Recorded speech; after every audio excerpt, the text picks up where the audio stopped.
Hola, buenas tardes a todos. Soy Nieves Pascual, catedrática de Musicología del Conservatorio Superior de Música de Valencia, desde donde estoy retransmitiendo esta charla correspondiente a las jornadas organizadas por el Departamento de Pedagogía y Musicología en este curso 2020-2021. Es para mí un placer por fin poder hablar para toda la comunidad educativa, especialmente para los alumnos que en parte me conocen desde el aula y en parte también por la dirección de trabajos de final de carrera y de final de máster. Y será de esto de lo que hablaré hoy. He preparado una presentación en la que hablaré de algunas bases de la investigación artística, especialmente performativa, en el conservatorio. Como modelo he elegido un caso práctico, que es el del concierto para violín de Beethoven, ya que estamos en el año Beethoven, ejecutado por el violinista catalán Joan Manel. Vamos allá.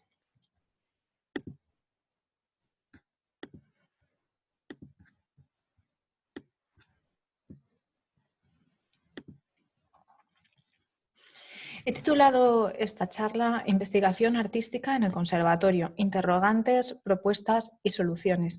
Desde hace algunos años, este es el primero en el que no lo hago, imparto la asignatura de metodología de la investigación, que para los alumnos generalmente se cursa en tercer curso de enseñanzas superiores de música, excepto para los alumnos de musicología, que se cursa en primer curso.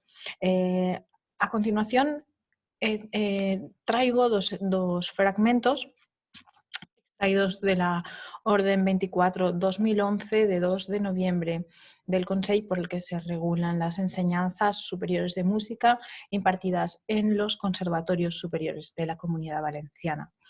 He traído estos dos fragmentos que corresponden al anexo 2, en el que se especifican los descriptores correspondientes a cada una de las asignaturas de los planes de estudios. En el caso de metodología de la investigación, asignatura común a todos los planes de estudios, vemos cómo, inicialmente se indica el ratio 1:15, por tanto es una asignatura colectiva. Después se indica un listado de competencias y después se especifican los contenidos que articulan la organización de la asignatura, como son los fundamentos, heurísticas relativos a búsqueda, definición, localización de fuentes musicales, técnicas específicas de estudio y hermenéutica, descripción de fuentes en archivística, documentación e información. Esta es la primera vez en los estudios superiores de música en la que el alumno se encuentra ante la necesidad de plantearse un tema de investigación, y la asignatura se ubica en tercer curso, generalmente de forma que pueda servir de orientación para la elaboración del trabajo final de título o final de grado, como viene especificado aquí en el siguiente recorte de la ya citada orden. El TFT, según la denominación actual, trabajo final de título, o TFG o TFE, dependiendo de comunidades autónomas, consiste en la elaboración por parte del estudiante y de forma individual de un trabajo original, en el que se integren los contenidos formativos recibidos, así como las competencias, capacidades y habilidades adquiridas en el seno de los correspondientes estudios. Es esta la definición que leemos en la propia ley. A continuación, el descriptor del trabajo final de grado establece que es un proyecto seleccionado y elaborado por el alumno de forma autónoma. Debe contener los siguientes elementos. Tenemos 3 elementos. Una creación, interpretación o investigación pedagógica o musicológica. Vemos, por tanto, como detrás de este descriptor se esconden las referencias a los grados en composición, en interpretación, en pedagogía y en musicología. Elemento B, presentación oral o comunicación del elemento mencionado en el punto A. Es esta la defensa final que el alumno realiza en convocatoria ordinaria y extraordinaria. Y elemento C, una memoria escrita del proyecto. También queda establecido en esta Orden 24/2011 que posteriormente será la regulación interna, en nuestro caso a nivel del Instituto Superior de Enseñanzas Artísticas de la Comunidad Valenciana, quien determine en un segundo nivel, y después el centro quien fije, en nuestro caso a través de un manual de estilo y de unas instrucciones sobre la elaboración de trabajos de final de carrera, aspectos concretos y prácticos sobre las características que deben presentar estos tres elementos. Me refiero a extensión, duración, características de formato, etc. Pero hay un elemento fundamental, que es la autonomía y el de la originalidad, que ya aparece definido de este modo en la ley. Y es que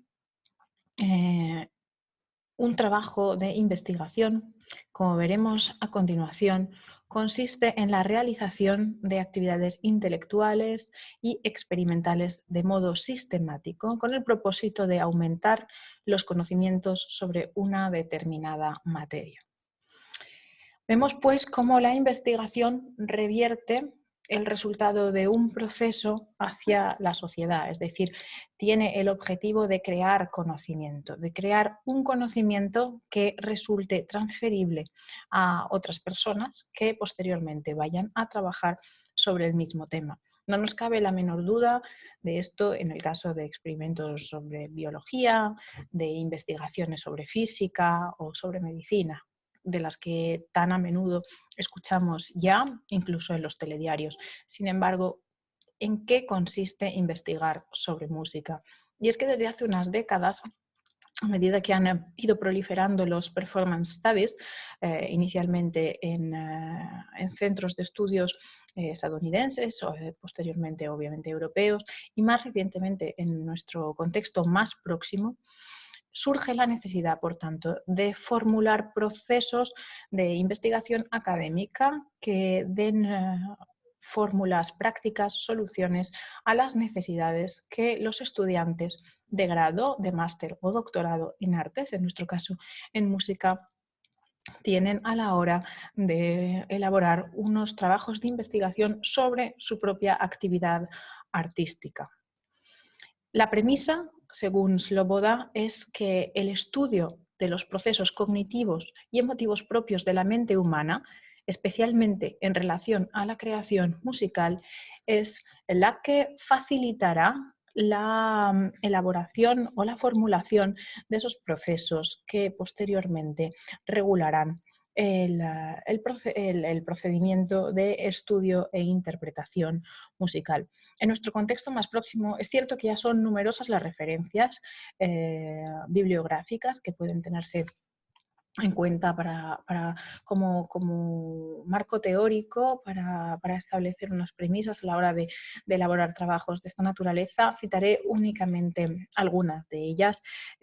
Una de las más recientes es la de Josu Okiñena, y su texto se titula La interpretación musical, fundamentos científicos para su desarrollo. El doctor Okiñena es pianista y a partir de la propia experiencia como intérprete desarrolla algunos ejemplos prácticos que pueden aplicarse a otros ámbitos de la interpretación instrumental o vocal.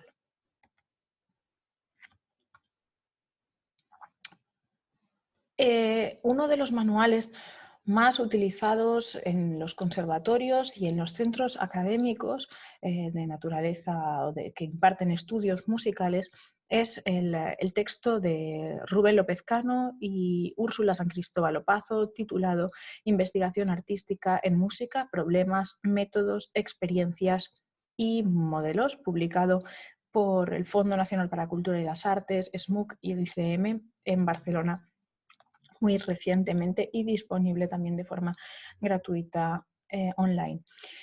Es un manual realmente útil donde se exponen las bases de los procesos de investigación artística, especialmente performativa, y sirve asimismo como catálogo de diferentes técnicas de análisis de procesos performativos que serán de utilidad para el estudiante que inicie una reflexión artística en este ámbito.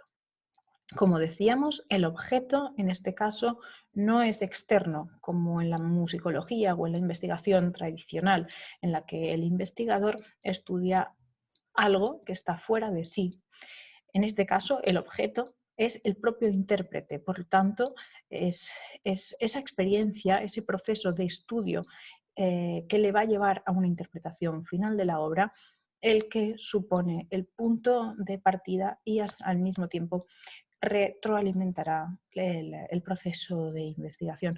Nos encontramos, por tanto, ante un cuestionamiento continuo que obliga a una toma de decisiones muy consciente por parte del intérprete. El intérprete, el estudiante en enseñanzas superiores de música, realiza de forma automática este proceso, de forma que cuando se sienta en el instrumento ante una partitura ya toma constantemente decisiones.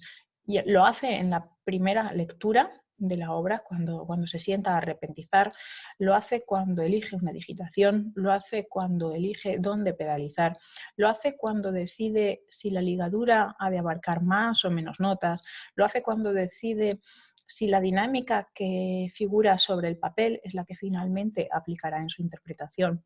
Lo hace cuando descarga un vídeo en internet de un intérprete de referencia y, comprobando la partitura, estudia si el tempo, si el rubato son adecuados o si son de su gusto. Lo hace continuamente. Sin embargo, se trata ahora de poner por escrito, de fijar algunos parámetros y de servir a través de un ejemplo concreto para animar a formular trabajos de esta naturaleza con mayor libertad, con mayor autonomía y con total seriedad. Tal como recientemente también ha formulado el doctor Álvaro Zaldívar, la investigación desde el arte se centra en el propio proceso de creación.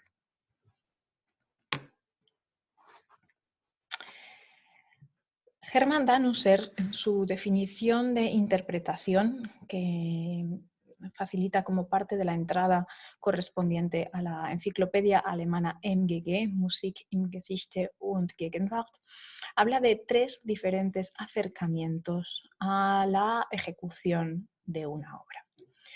El primero, el histórico reconstructivo, tiene como referente la época en la que se gestó la obra, por tanto, el compositor y tal como el compositor concibió la obra ante la que nos encontramos. Será, por tanto, fundamental fijarnos en fuentes primarias, tanto escritas como musicales, es decir, tanto el propio manuscrito o primera edición de la obra, como otras fuentes, por ejemplo, archivísticas o documentales, donde el propio compositor hubiera podido dar noticias sobre su idea de la obra, sobre cómo concebía su interpretación y qué motivó, por ejemplo, su composición. Un segundo acercamiento sería el tradicional. He incluido aquí una diapositiva, una caricatura de Wanda Landowska, la grandísima pianista.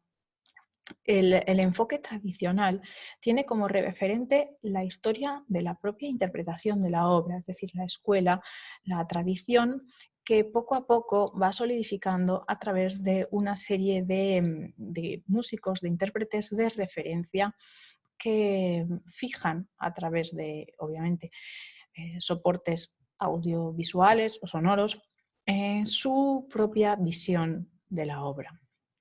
El tercer enfoque tiene como referente el público, que es el receptor final y, por tanto, exige una conciencia actualizadora. Es decir, nos encontramos ahora mismo en 2020 y tenemos esta audiencia con estas necesidades, con estos gustos, con estas preferencias y, por tanto, nuestra visión de la obra, en este caso el Così fan tutte, que recientemente se ha producido en el Teatro de la Maestranza de Sevilla, es la imagen que vemos aquí en la diapositiva, es, por tanto, el público, sus gustos, sus preferencias, los que van a determinar la adaptación final, es decir, la preparación de una interpretación actualizadora.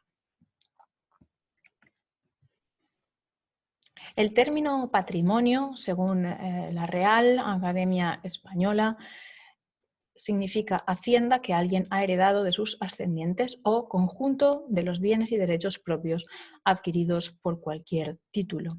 En el caso del patrimonio histórico-artístico, según la definición que facilita María Moliner, es el conjunto de bienes de interés artístico, histórico o cultural de un país o región que están sujetos a un régimen legal especial.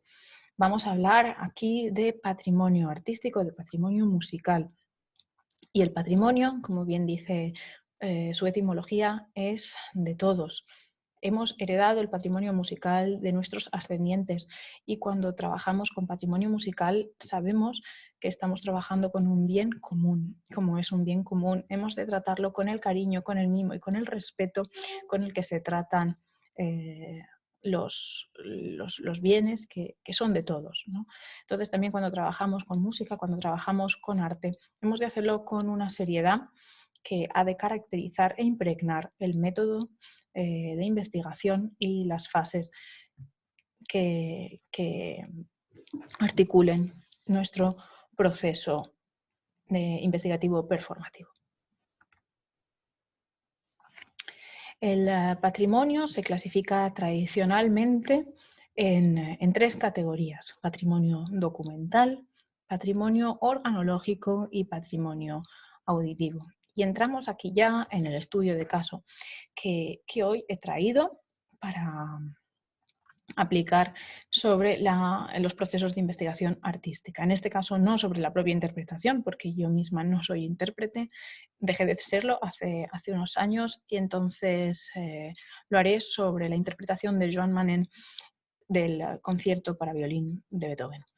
El patrimonio documental, en este caso he traído una imagen del manuscrito autógrafo, es decir, tal como Beethoven anotó el segundo movimiento, en este caso de su concierto para violín. La imagen de aquí corresponde a un violín de modelo italiano y la imagen que he traído para representar el patrimonio auditivo corresponde a un disco conservado en el Museu de la Música de Barcelona y que va a dar lugar a todo este experimento. Estos discos, este disco pertenecía a una colección que pertenecía al propio Joan Manén y que legó a la biblioteca, al Museo de la Música de Barcelona. No es una copia comercial, sino que es un máster que él pudo estudiar en su casa después de grabar el concierto y que contiene la que hasta la fecha resulta la primera grabación del concierto para violín de Beethoven. Hasta la fecha se consideraba que había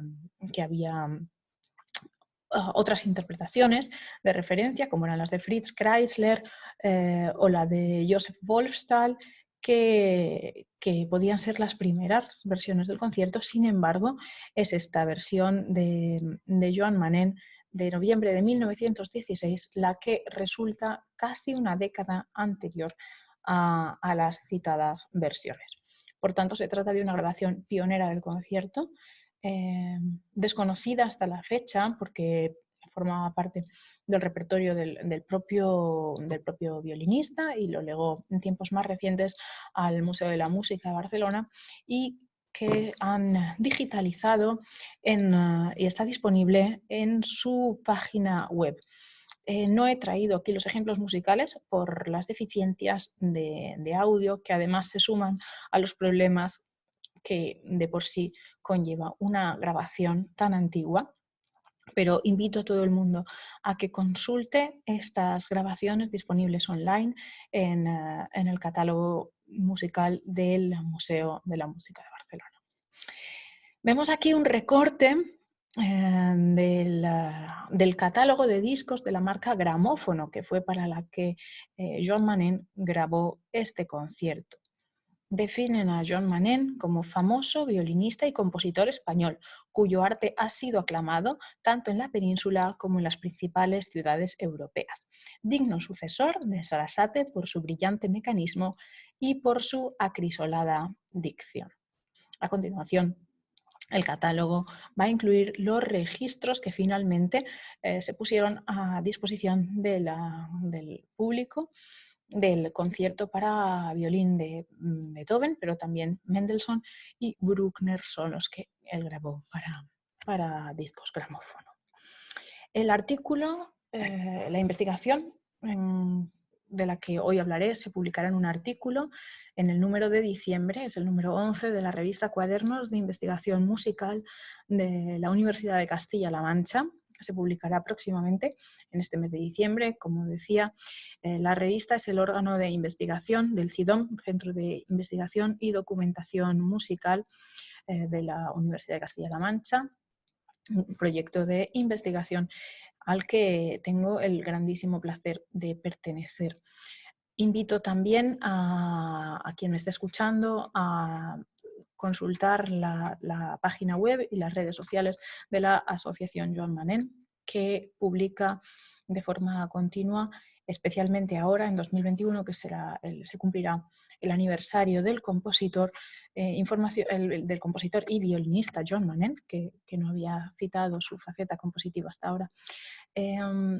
Publican asiduamente artículos y interpretaciones en vídeo, audio, etcétera, reseñas sobre la ejecución de su obra en tiempos recientes y en el pasado.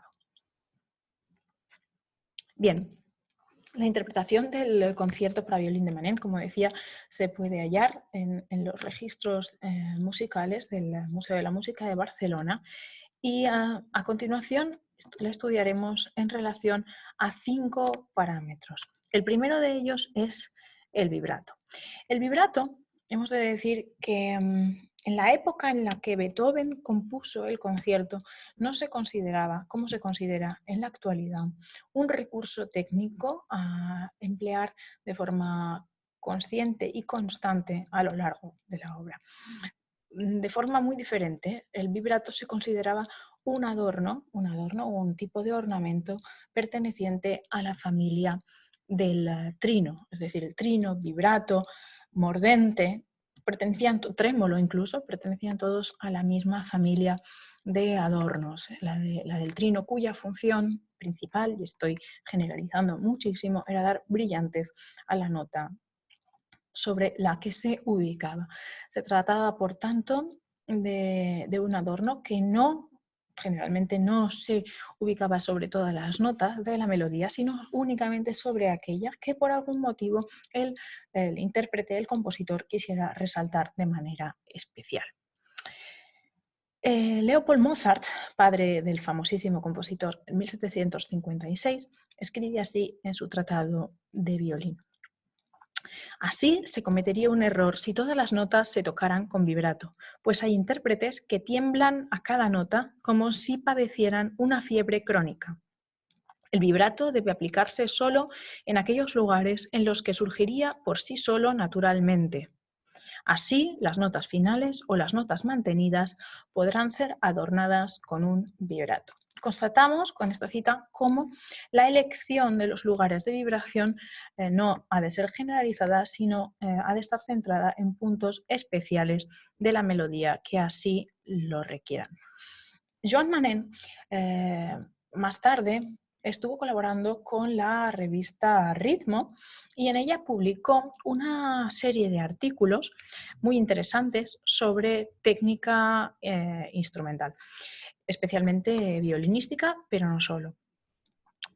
Fue esto en los años 60 y estas frases que he incluido aquí a continuación corresponden a esos artículos. Sobre el vibrato dice Joan Manén: cualquier nota sin oscilación vibrátil es desagradable, seca, molesta al oído. También dice que el vibrato evoca mejor la voz humana bien timbrada y de perfecta impostación y conviene a uno de los objetivos y finalidades del violín: cantar. En dos de estas citas encontramos la referencia al canto. La referencia al canto, a la línea vocal, a la naturalidad de la melodía violinística, más allá de las limitaciones del propio instrumento y tratando de emular la naturalidad del canto, es para Manén una prioridad. Y para él el vibrato es una forma de acercar la línea del violín a las características de la voz humana. Por tanto, tal como él mismo expresa, cualquier nota sin este vibrato resultaría desagradable, seca y molesta al oído. Tenemos, por tanto, a un músico, obviamente ya muy propio de su tiempo, de su época, en la que el vibrato ya se considera no un ornamento especial con el que adornar notas concretas, sino un elemento técnico que acompaña la ejecución de la melodía. Es este el criterio que sigue Manin a la hora de ejecutar este ejemplo musical que he traído en la diapositiva, pero que es simplemente orientativo porque, tal como comentaré, esto caracteriza toda la ejecución de su concierto. Se trata del tema inicial del segundo movimiento y vemos como en el segundo y el tercer compás del ejemplo, estas dos primeras células melódicas tienen dos notas tenidas.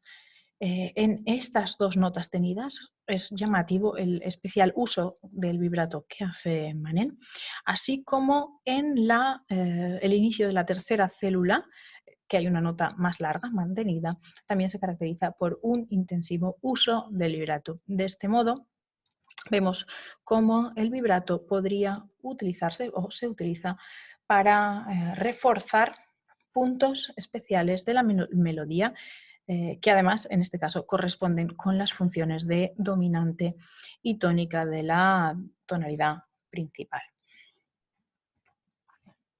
Otro de los recursos que podrían comentarse a la hora, y que más llama la atención a la hora de escuchar la interpretación de Joan Manin, es el del portamento.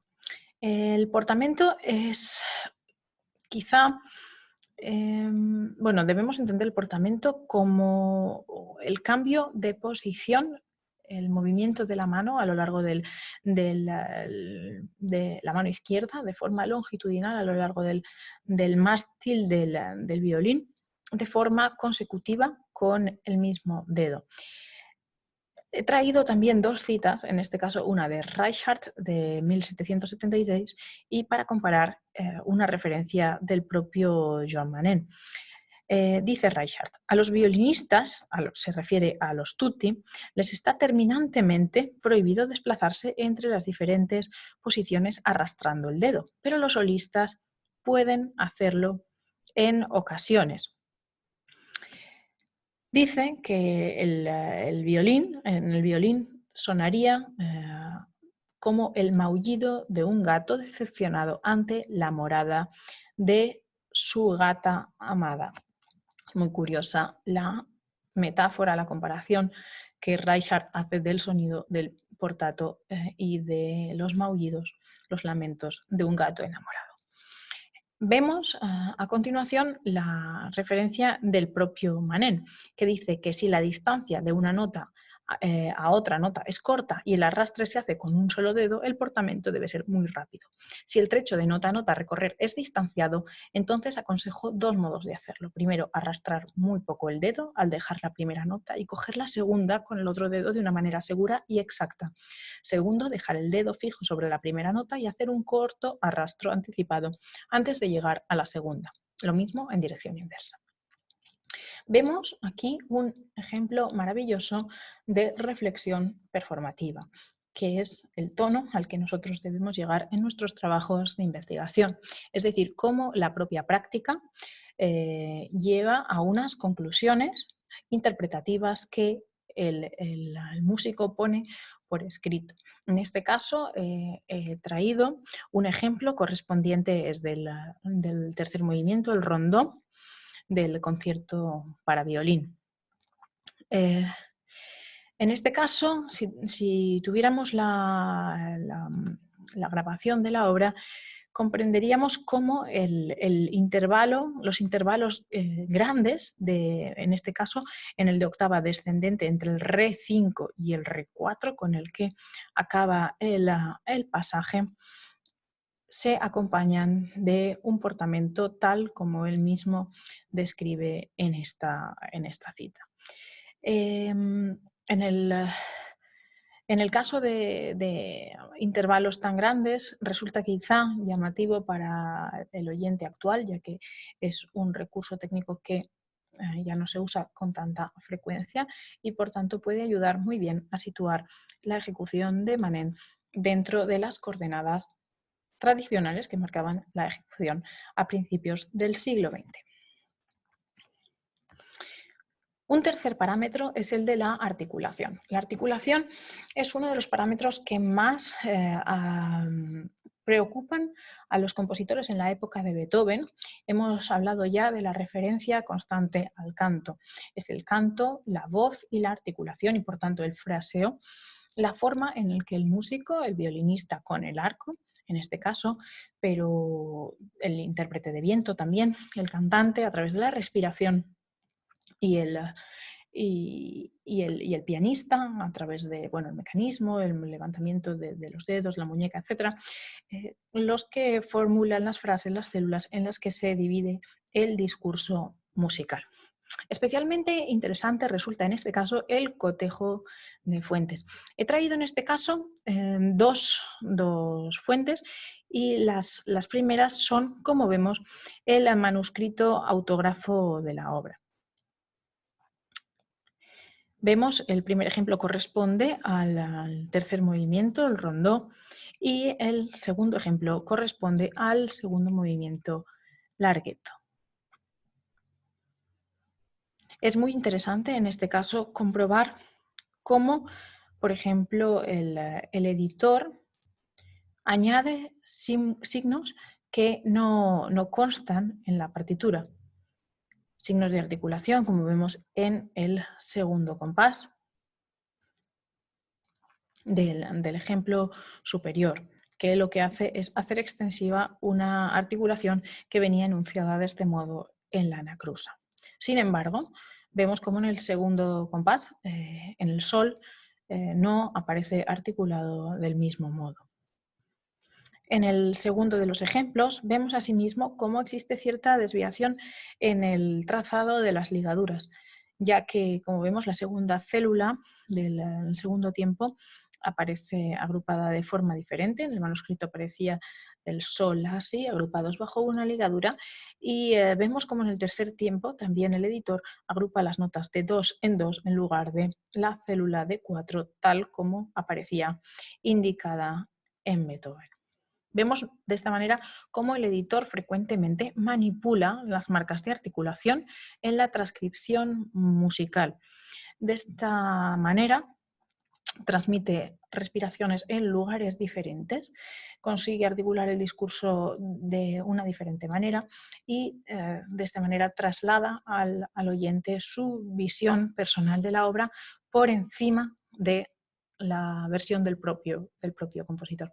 Hemos de indicar que se trata de una edición muy particular y yo también insisto e invito a mis alumnos a que cotejen diferentes versiones, diferentes ediciones de una misma obra para comprobar cómo las diferentes corrientes, las diferentes modas, especialmente en épocas concretas en las que primaba la versión del intérprete sobre la edición urtext, cómo todo ello revierte en diferentes marcas de interpretación que no deben condicionar necesariamente al intérprete actual, sino que deben ser una incitación, una provocación para la búsqueda de otras fuentes y el cotejo de las diferencias que puedan darse entre ellas.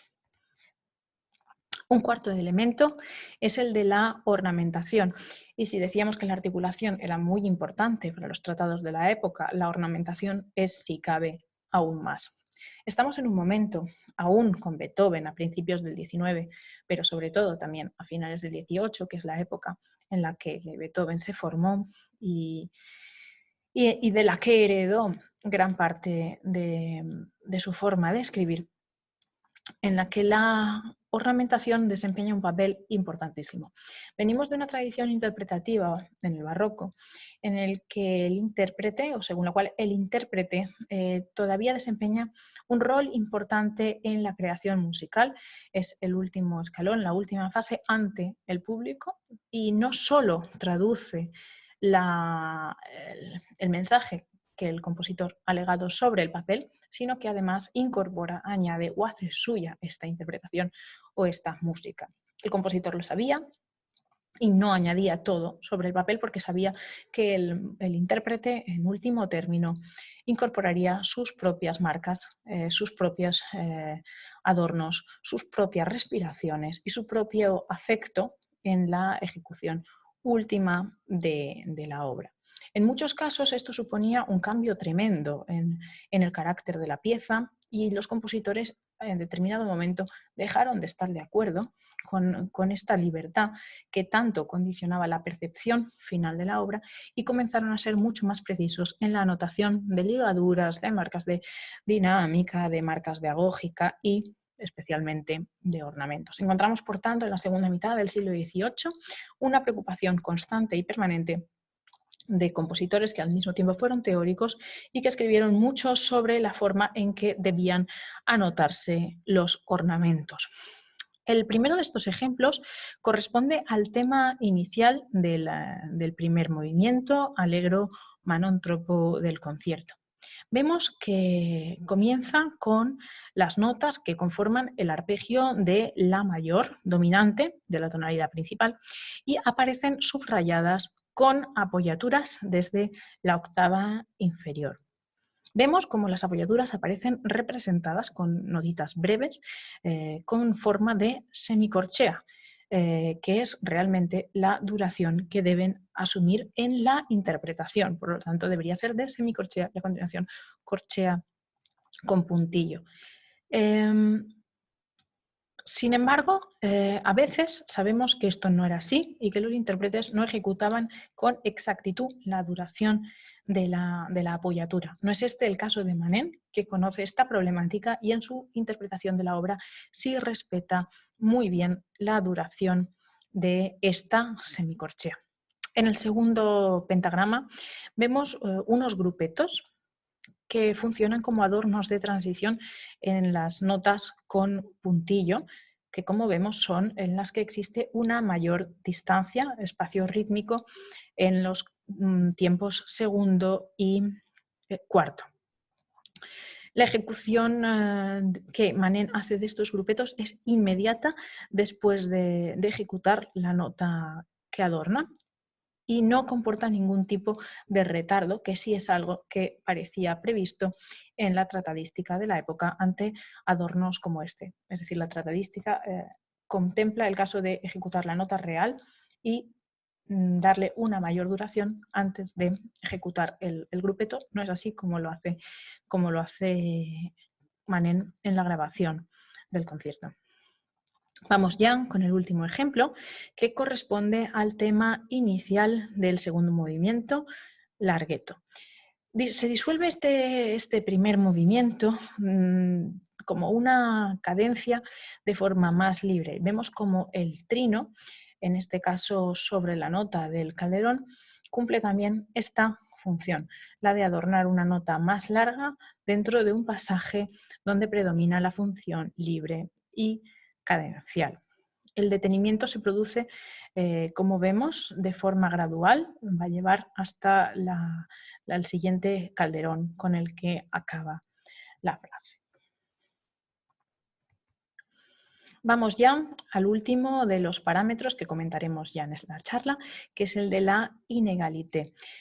Por inégalité entendemos la falta de igualdad que se produce o de regularidad rítmica que se produce en la ejecución del discurso melódico respecto a las fórmulas rítmico-melódicas escritas en la partitura.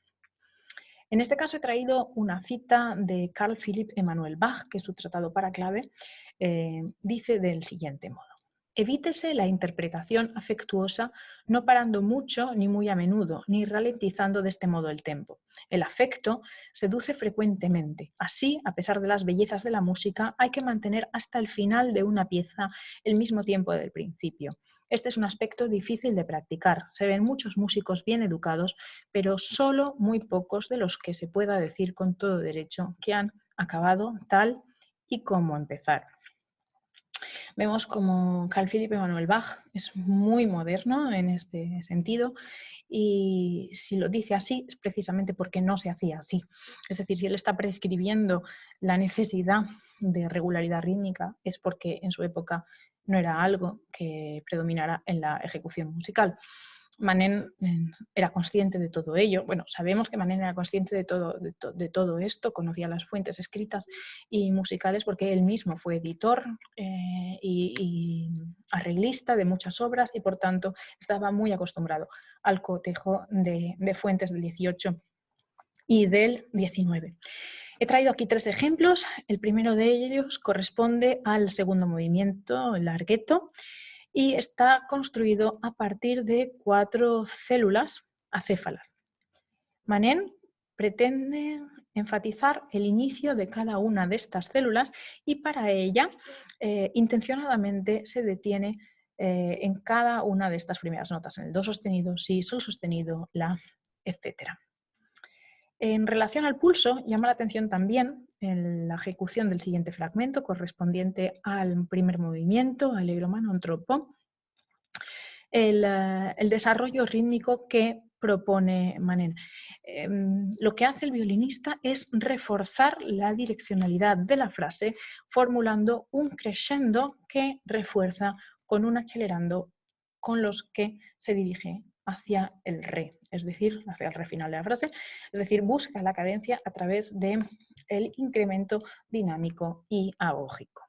Vamos ya al último fragmento que corresponde también al primer movimiento del concierto. Vemos cómo Beethoven escribe sin escribir el ralentando como parte de una célula en 4 semicorcheas que frena posteriormente en el diminuendo a través de tresillos. Manet reconoce este efecto escrito y lo apoya, lo refuerza a través de un ralentando, especialmente en el compás donde el compositor prescribe el diminuendo. El 3 de junio de 1908 aparecía en las provincias, en el periódico de Valencia, la siguiente cita sobre un concierto del violinista Joan Manet en la ciudad de Valencia. Allí, trinos de rapidez e igualdad increíbles. Allí, distancias salvadas con facilidad que asombra, y dobles y triples cuerdas, y velocidades imposibles. Pero sobre todo esto, el acento, aquella pureza de sonidos, y más especialmente aquella emoción del canto, aquella incomparable emoción. Más allá del tono encomiástico que caracteriza a la prensa, a la crítica de la época, vemos cómo esta crítica de las provincias, en cierto modo, sí era realista, ya que reflejaba, plasmaba, describía muy bien algunas de las características que hoy comprobamos ya con la grabación que el propio Manet nos legó del concierto para violín de Beethoven. Es a estas conclusiones a las que llegamos después de la realización de un proceso de investigación performativa. Hemos visto aquí cómo, partiendo de las fuentes primarias, es decir, del cotejo del manuscrito autógrafo, de la lectura de los tratados de la época, llegamos a un conocimiento de la obra que es el que da pie a que el intérprete, a que el estudiante desarrolle su propia libertad, una libertad basada, no obstante, en el respeto al mensaje original, en la coherencia a la idea con la que el compositor concibió la obra.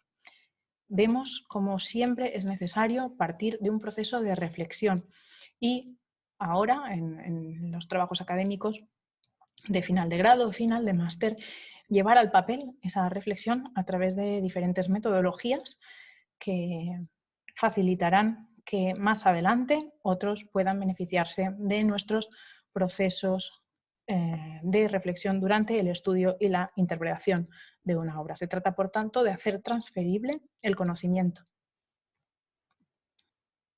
Cierro, por tanto, esta charla invitando a los alumnos del conservatorio, de los conservatorios, a los colegas a formular procesos de investigación artística en los que el cotejo de fuentes y, sobre todo, la puesta en papel, la formulación verbal del propio proceso de estudio e interpretación de una obra, den lugar a nuevas vías para el conocimiento.